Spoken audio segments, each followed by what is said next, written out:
I help you? Are you lost or something? Not gonna say anything? Okay, well, if you're just gonna follow me, you have to listen to me talk about Banksy. Is that okay with you? I'll take that as a yes.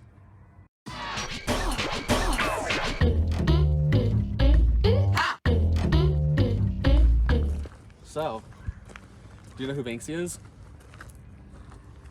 Really? That's surprising. He's a British graffiti artist and he's known worldwide. He's really, really famous. He's anonymous and he's been anonymous for his entire career. And right now I'm going somewhere to replicate one of his works. You're gonna come with me, so while we're walking, I'll just let Aaron do some talking. Banksy, like Michael said, is a British graffiti artist of fame. Nobody truly knows who he is, but people are dedicated to looking for clues as to who and where he is, and search for any new pieces that he makes. Despite his anonymity, we have a few bits of information that we're nearly certain are true, or were confirmed by Banksy himself. So, let's start with his early life. You'll also see some photos accompanying what I am saying. Banksy was likely born in Bristol around 1974. Banksy started his graffiti career in Bristol around the 90s. He rolled with a graffiti group known as the Dry Bread Z Crew. He only started to be widely recognized around the late 90s. After he started to become more and more recognized, his style started to develop. He used stencils to speed up his art. He still, to this day, has not been unmasked and continues to make art. So, as you can see, Banksy is a pretty interesting and mysterious artist. I think Michael's arrived at that place he was going to, so I'll let him take over now. Alright. Pretty good spot, do you think so? Cool. So, Banksy really only uses the colors black and white, except sometimes some other colors when he wants to emphasize something. And he uses this with stencils. I don't have a stencil, so I'm just gonna use it black and white. Now, I'm not entirely certain how I want to do this, but I think I'll be okay if I just wing it. Let's get started anyways. Oh, come on, run! Hurry up, come on! Well, looks like we won't be seeing him for a while. While Michael runs from the authorities, I'll tell you a little bit more about Banksy's pieces. Many of his pieces contain political themes, often criticizing society. What you see right now are a few of his most political pieces. As you can probably tell, he tends to use animals like rats or monkeys, or really anything else that's symbolic in his artwork. The political themes he tackles in his works don't seem to have any pattern. He just chooses whatever problem he feels, makes his statement, just like that, he's gone once again. Many of Banksy's most famous works are from non-political themes, though. For example, the work that likely made him as famous as he is today, Balloon Girl, isn't political, but instead represents a child losing their innocence. This work is also the work that likely skyrocketed Banksy to international fame and recognition. I think that Michael should be out of trouble by now, so let's go check up on him.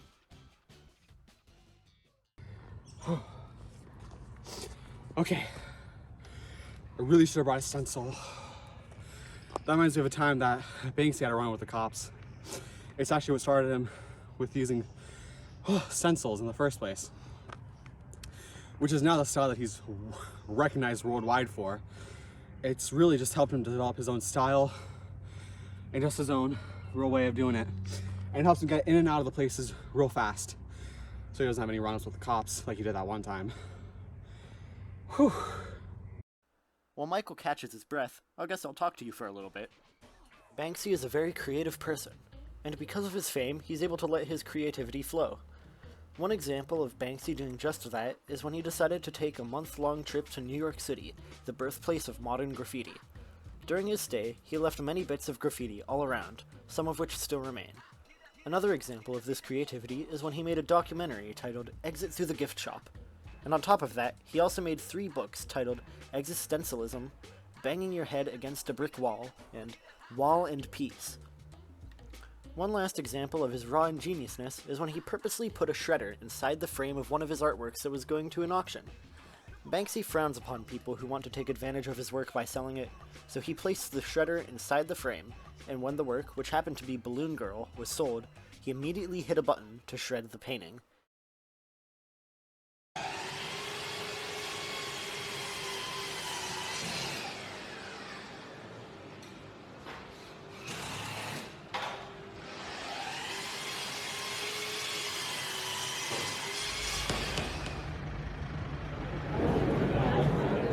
Okay, it's the Banksy Girl with Balloon, ladies and gentlemen, standing in the back of the room. And I'm going to start getting here 100, 150, 200,000.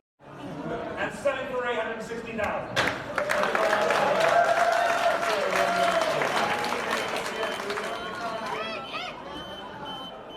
Yeah, if you could maybe get one of the technicians quickly to go and take it over there, that'd be great. Quickly, okay, we're moving on, ladies and gentlemen. This shocked the world, and this ploy made Banksy a recognized name around the globe. Michael should be good now, so let's cut back to him and see what he's doing. So, as you can see, Banksy, who, once again, is a British artist who is anonymous and only makes graffiti, is one of the most recognized people in the entire world. And, unsurprisingly, he's pretty freaking creative. From his most simple works to an entire month-long trip to New York City dedicated to graffiti, to shredding an artwork right after it was sold. He's done so much in his entire career. So much. Well, I hope I made you more interested in art, in graffiti, and in Banksy. You can, take your leave now. Go. Shoo. Go away. God.